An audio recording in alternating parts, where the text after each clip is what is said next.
The biggest companies in the world are spending hundreds of billions of dollars on AI infrastructure. I've got a clip from two legendary investors and a note from NVIDIA's CEO to help us walk through it. This one's a banger. I do want to talk about this question of demand. So on the one hand, there's this question about quality of revenues. On the other question is, are we overbuilding? So let's show this chart again. This is basically the $3 trillion of build out expected over the next 5 years. This is the Capex chart that we've shown here before. Yep. To put that in perspective, Bill, that's about 60 gigs, right? Because we now are normalizing everything to gigawatts of data center. So that's about 60 gigs. It's not all incremental. A lot of that is replacement or upgrade. Keep that in mind. The second is this chart of NVIDIA revenues. This is the NVIDIA sell side forecast, okay? Forecast this year is for about $200 billion in revenues, growing to about $350 billion in revenues over the next 5 years.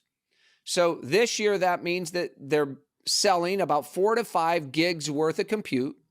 And again, most of that's incremental, but it's not all incremental. And that would grow to 9 gigs of compute, 9, in 2029, 2030. So that's 350 or 400 billion. That's the NVIDIA consensus revenue forecast, right? And I asked Jensen on the pod about this, and I said, what is the chance that we get into a glut over the course of, the next 4 or 5 years? And he basically said there's zero chance over the next 2 to 3 years because all the build out will go to the biggest hyperscalers with the biggest balance sheets in the world, and they're building it to run their core businesses. We haven't even got into the full amount with respect to these new generative AI workloads. What is the percentage probability that you think we'll have a glut, will run into a glut in the next 3 or 4 or 5 years? Until we fully convert all general purpose computing to accelerated computing and AI. Until we do that, yes, I think the chances are extremely low. Okay. So here's a question I have for you. Did you hear anything in the last couple of weeks that caused you to believe that we're on the verge of some bubble bursting or we're greatly overbuilding? Yeah, so it's funny. They had Howard Marks on CNBC this morning. He said, look, multiples are too low for this to be, you can't be on bubble watch if the multiples aren't high enough. I would say, you'd have to be a fool not to notice that these numbers you're talking about are so remarkably unprecedented from anything we've ever seen before. They are massive. I've talked about, to see the Mag 7 go from being massive cash producers to where many of them are taking the majority of their free cash flow into Capex. It's totally new. And clearly everyone believes that this wave is maybe bigger than the previous waves we've seen that have led to so much value creation. So all that's happening. I like to believe that it's okay to recognize that the market's great and still think that these transactions shouldn't happen this way. And I'm able to keep both those things in my head at the same time. This is Mag 5 Capex as a percentage of their operating free cash flow, Bill. And if you look at it in 2025, so that's this year, they'll spend about 66% of their operating cash flow on Capex, right? And if you look at the consensus forecast for their Capex relative to their operating cash flow, this is the peak.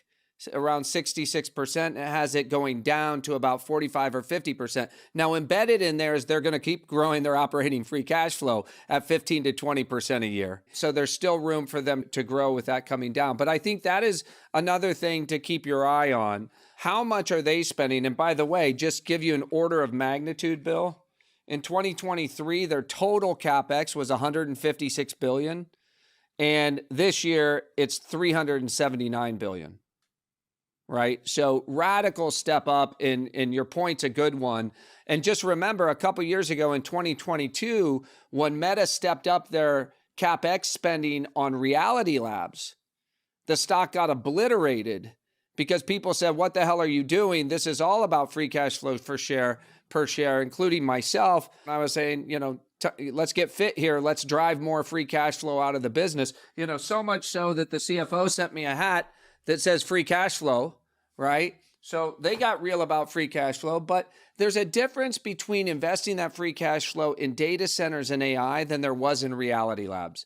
As an investor, let me just tell you my own perspective. The reason Meta stock's doing great is because now the investors understand it and believe in it. We're seeing the benefits, right, in the earnings of the business. They're growing the earnings of the business. They don't have to hire a lot of new employees. And so it's fundamentally different than the Capex that was going into Reality Labs, where investors were saying, well, hold on a second, we're going to spend $100+ billion over the next 5 years. We don't even know what we're building, right? We don't know what it'll be worth at the end of the day. So I think for now, at least, there's enough belief in the byproduct of generative AI because people are using ChatGPT. They're seeing the utility in the enterprise that they're willing to tolerate these companies giving over half of their free cash flow into these build-outs.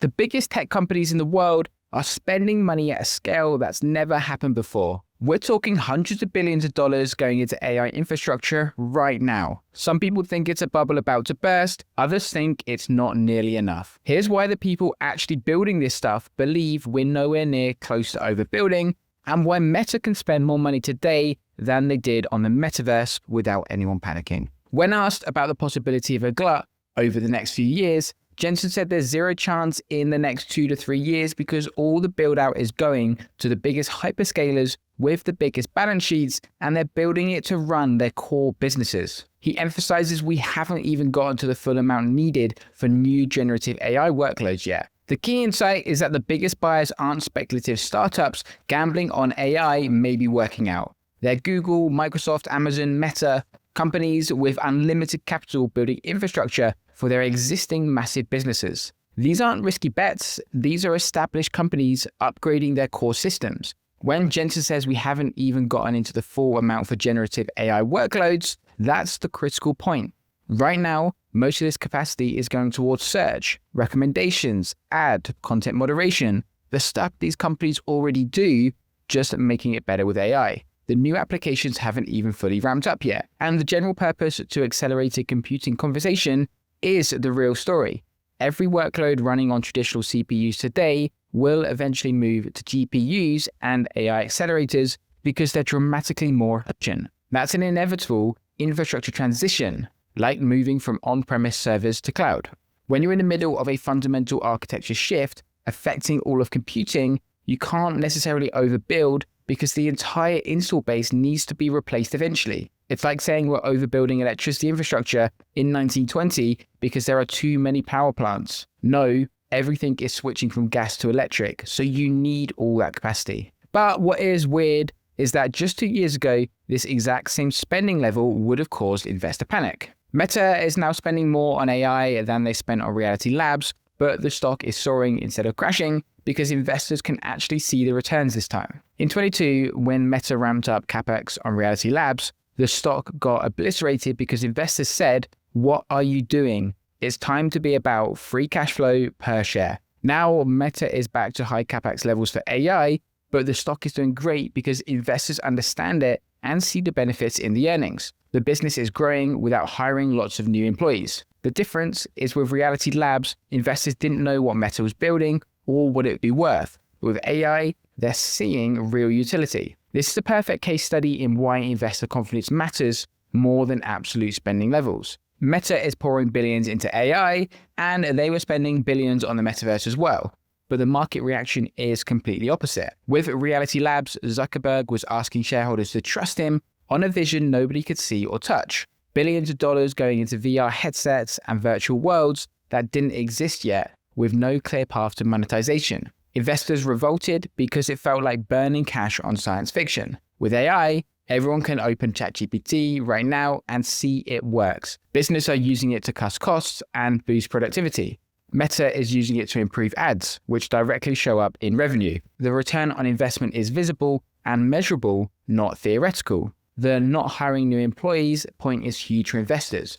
Normally, when companies grow revenue, they need to hire proportionally more people, but AI is letting Meta grow earnings without growing headcount at the same rate. That's pure margin expansion, which is exactly what shareholders want to see. This shows the AI build-out isn't just speculative gambling. It's infrastructure spending with clear, immediate returns that show up in quarterly earnings. When investors can draw a sight line from Capex to revenue growth, they don't panic about spending, they celebrate it. The fundamental difference is utility. Reality Labs was building something hoping people would eventually want it. AI is responding to demand that already exists and is growing faster than companies can build capacity. And the reason this spending can keep growing without creating oversupply comes down to understanding what's actually happening. This isn't just about adding AI features to existing products, it's about replacing the entire computing infrastructure of the world with a fundamentally different architecture. NVIDIA's CEO explains that until we fully convert all general-purpose computing to accelerated computing and AI, the risk of oversupply stays extremely low. Most people think about AI as new applications being added on top of existing systems.